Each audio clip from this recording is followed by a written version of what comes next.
In November of 2023, I was close to Avifauna, the park we are visiting for this video.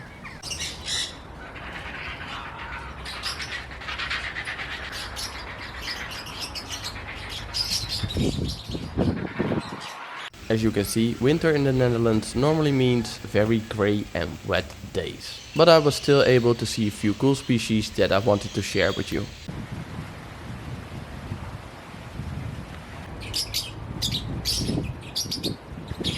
Normally these bird park videos don't do great, aligning with the amount of visitors that these places get. But I like sharing all these different zoos to you for those who cannot visit them on their own or are curious about these places. Also, as I am an animal caretaker and educator by profession, I always like to visit places like this from a point of curiosity.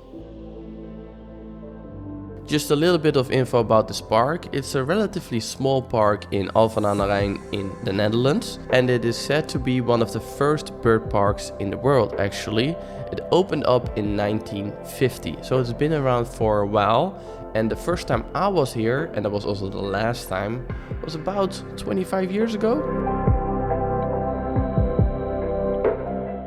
Due to the wet conditions, I quickly went into the greenhouse to stay dry. This is often my go-to in any park or zoo and a place where you can find some interesting, more tropical species, and often these species hold my greatest interest. This so-called tropical greenhouse was not very big and quite narrow and set up like most small tropical greenhouses. Concrete pathways and a lot of plants and a waterfall. The first species I saw were these Nicobar pigeons, of which they had quite a lot. Now I don't want to sound overly critical, and I know birds can be very messy and dusty, but the smell in this area did not seem sanitary, and many plants in the core were covered with bird excrement. I know that birds have their typical roosting places and you can find them by looking at all the poo beneath it, but there were a lot of areas like these and it was at least plenty for me to notice this. So I feel like maybe there were just a little bit too many birds in a relatively small area causing this mess.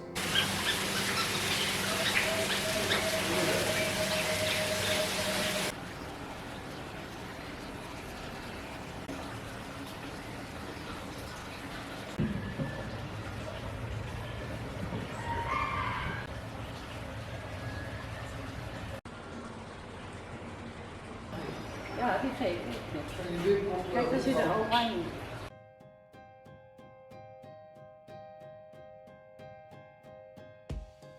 I also know that the foods desired by birds and their feeding habits are also a great way to attract rodents. And if we are honest, most zoos and parks and places where animals are kept, you can find some rodents and you have to heavily control any issues. But the amount of rodents I saw and especially smelled in this area was higher and they were more bold as I have seen them before.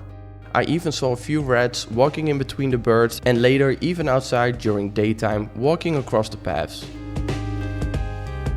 Maybe due to the calm day and weather conditions, it was just more noticeable in comparison to some of the other zoos I visited during busier hours. And I don't want to seem too negative. And if you have been to Avifauna and your experience is different than mine, then please let me know. Also for the people watching this video, this is just something I noticed, but maybe it was a one case thing, or it is just something they are dealing with at the moment.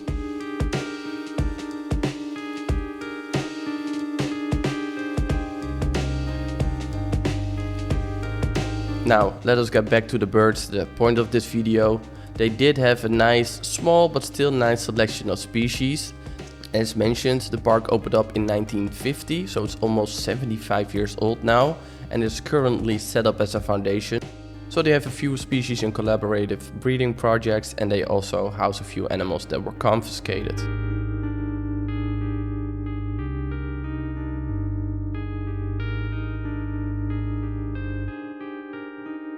A group of birds you often see in these tropical parts are the Turacos.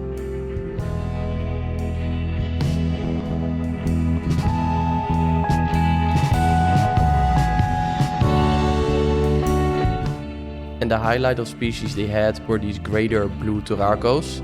This is one of the bigger species of Turaco, and I have to say, due to the way they live in their natural habitat, to me Turacos also feel like they fly a little bit clumsy, and that certainly was exaggerated in this XL version.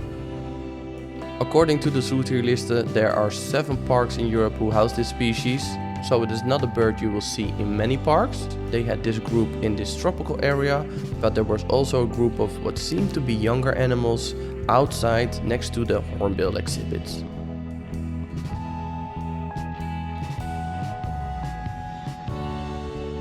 Of course, there were a few more species that were cool to see, but also many species that are commonly represented in the private sector of this hobby.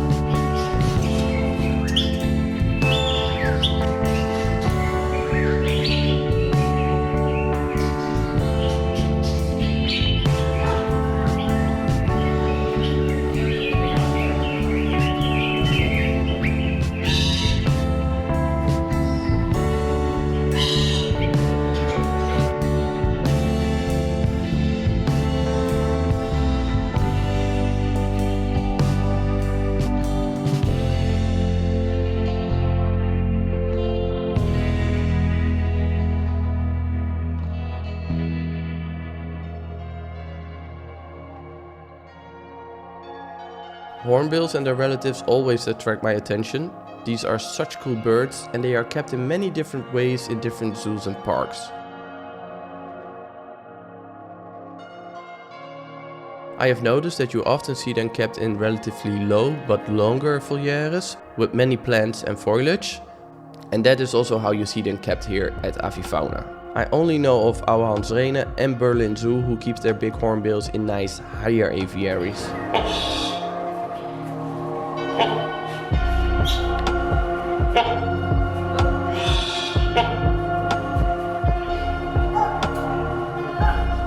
There was also a selection of different species being kept outdoors, with these white-crowned hornbills being the species that I have not seen before. According to the Zootierliste, there are only 3 locations that hold this species in Europe, and there should be a total amount of about 10 specimens. So for those who are in the area, this might be a reason for you to actually visit the park and check out this specimen. I also want to say that this pair was not shy at all.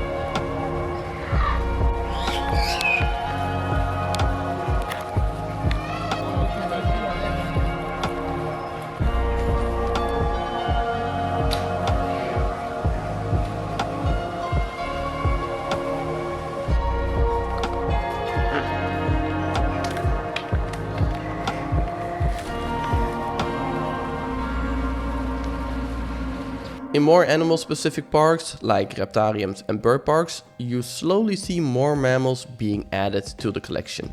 And this is mostly for the average visitor, as you can imagine them getting bored after seeing 10 different green birds or species with long necks. So these mammals are added, and it's often the same species that you see in other parks.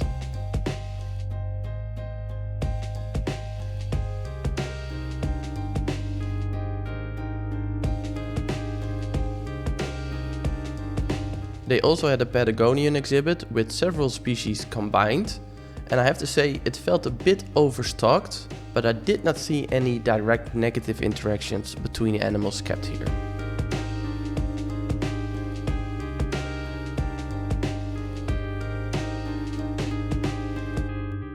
In total, I spent about 3 hours in this park, and to be honest, that was more than enough. I actually saw a lot of exhibits twice.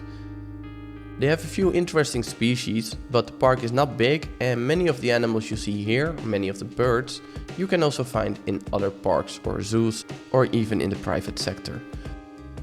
For those thinking about traveling to this park, I hope this video gave them at least some form of an idea on what to expect and if it is worth it. For this video I also looked a bit at the zoo tier list, and if there was something interesting on there or if there was a species here that you did not find in a lot of other European zoos, I added that info, so I hope that's a nice addition to this video. As I am posting this video, I'm actually traveling to Prague to visit the zoo there for the first time. I'm really excited, so you can expect some videos of that park also in the near future, especially as they have a really nice reptile collection.